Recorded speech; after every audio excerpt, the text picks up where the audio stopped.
আসসালামু আলাইকুম রহমতুল্লাহ। হয়েছে, হুমকি ধামকির ফল পাওয়া শুরু হয়েছে। ইতিমধ্যে আসাম থেকে মুখ্যমন্ত্রী হুঁশিয়ারি দিয়েছে।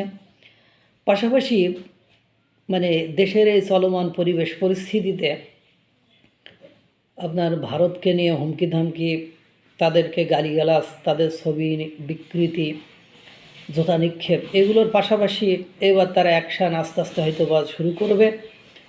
দেশে চলমান নিরাপত্তা পরিস্থিতির কারণে ঢাকার যমুনা ফিউচার পার্কে অবস্থিত Indian visa application centre IVSC বুধবার অর্থাৎ 16ই ডিসেম্বর দুপুর 2টা থেকে বন্ধ ঘোষণা করা হয়েছে।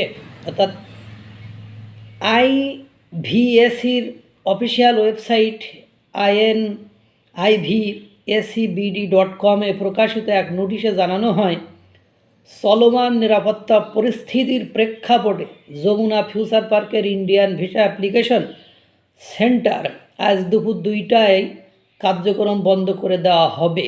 নোটিশে আরও বলা হয়, যেসব আবেদনকারীর আজ ভিসা জমা দেওয়ার অ্যাপয়েন্টমেন্ট ছিল তাদের জন্য পরবর্তী সময়ে নতুন তারিখে স্লট প্রদান করা হবে। এ বিষয়ে আবেদনকারীদের ধৈর্য ধরতে এবং নিয়মিত ওয়েবসাইট বা হটলাইনের মাধ্যমে হালনাগাদ তথ্য জানতে অনুরোধ করা হয়েছে। উল্লেখ করা হয়েছে কেন বন্ধ করা হয়েছে। সম্প্রতি দেশে রাজনৈতিক অস্থিরতা বৃদ্ধি পেয়েছে। আসন্ন জাতীয় নির্বাচনকে কেন্দ্র করে বিভিন্ন এলাকায় রাজনৈতিক সহিংসতার ঘটনা ঘটছে, যার ফলে নিরাপত্তা বাহিনী সতর্ক অবস্থানে রয়েছে। মানবাধিকার সংগঠনগুলোর তথ্য মতে 2025 সালের প্রথম 9 মাসে রাজনৈতিক সহিংসতায় শতাধিক মানুষ নিহত হয়েছে। এই পরিস্থিতিতে সরকারি ও বেসরকারি গুরুত্বপূর্ণ প্রতিষ্ঠানগুলোতে সতর্কতামূলক ব্যবস্থা নেওয়া হচ্ছে। কিছু বুঝলেন? আস্তে আস্তে এবার খেলা দেখবেন শুরু হয়ে যাবে। ওই যে একটা কথা আছে যে যত গরজে তত বর্ষে না। কাজে সে ভণ্ডদের কাজে সে কথার গলার বেশি দরাজ। যে একের পর এক এবার দেখবেন এই চিকিৎসা ইমার্জেন্সি যারা চিকিৎসা সেবার জন্য যায় বা বিভিন্ন কাজে যায়, যারা ব্যবসা বাণিজ্য করে, দুর্ভিক্ষ দরজায় এসে কড়া নাড়ছে যে আসো বাবা ভিক্ষাবৃত্তি শুরু করো। কারণ মেয়াভাইরা ভিক্ষাবৃত্তি করে, কত কোটি মানুষ যেন মেয়াভাইদের ভিক্ষাবৃত্তি করে, ফকিরনি পেশায় আছে আর কি।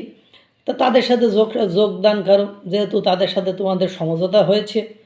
এবং বলার সময় হেদায়েত জ্ঞান মেধাশূন্য, কোনো রাজনীতির কিছু না বুঝে শুধু জনগণের সামনে দাঁড়িয়ে হুঙ্কার দেওয়া, শেয়ালের মতো হুক্কা হু করিয়া রাত্রে মানুষের ঘুম হারাম করা ছাড়া কোনো উপকার জনগণের করেছে কি না আমি জানি না। আর মাঝে মাঝে মুরগি টুরগি পাইলে ধরে নিয়ে যাওয়া ছাড়া আর কোনো উপকার করতে পারে না। ঠিক এই শহীদ মিনারে দাঁড়িয়ে 15ই ডিসেম্বর যে হুক্কা হওয়া ডাক দেয়াল দিল, এতে করে এই যে ভিসা বন্ধ, এদিকে হাই কমিশন বাংলাদেশের যে দূত নিয়াজউদ্দিন আহমেদ সাহেব, উনি আছেন ভারতে, ওনাকে আজকে তলব করেছে।